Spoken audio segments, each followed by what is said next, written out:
Urgency hung in the air with mist and the smell of wildfire smoke. Daylight had barely broken. Kenna Banbury stood at the back of a group of search and rescue volunteers, her dog beside her. She sipped at a paper cup of coffee from the refreshments table the local church had set up in an effort to bolster volunteers' spirits.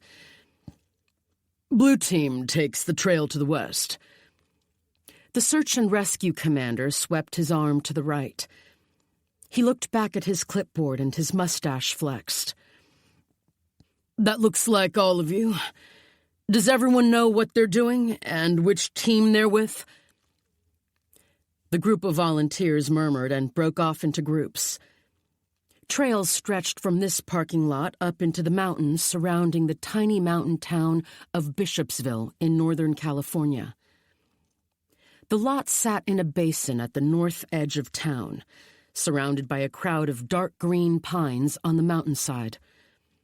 Patches of snow had collected on the side that rarely saw the sun. A couple dozen cars filled the lot, along with her camper van, but she could check into the campsite later when she needed to rest. Kenna had been assigned to Yellow Team, who were supposed to go up the trail on the ridge to the west. She didn't follow her group. Instead, she watched the guy she'd picked out of the crowd to see which team he went with. Cabot, her rescue dog, didn't move from her sitting position against Kenna's leg.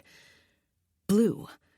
She clicked her tongue, and Cabot trotted with her as Kenna headed across the gravel parking lot to the West Trail.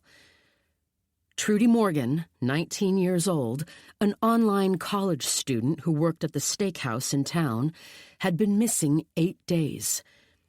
3 other victims, taken in as many years, had each been discovered on days 9 through 11. Found wandering the highway, disoriented and injured, wearing only a nightgown. Several other victims had never been found. No one wanted to wait and find out if Trudy would be discovered or not. "You were Yellow, weren't you?" Kenna passed the commander. "Blue seems to need more people, and they have no dog."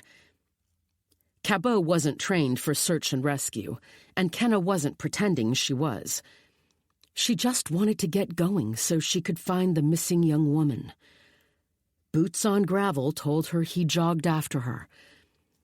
"I don't want an argument when there's a victim to find, but if this is going to work, everyone has to keep to their assignments."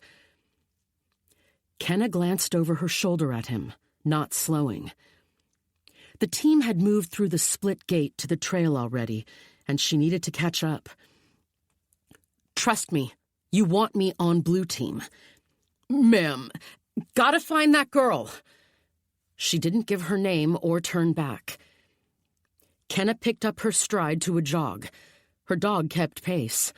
Not a surprise when Cabot had barely left her side since Kenna had been shot a couple of months ago.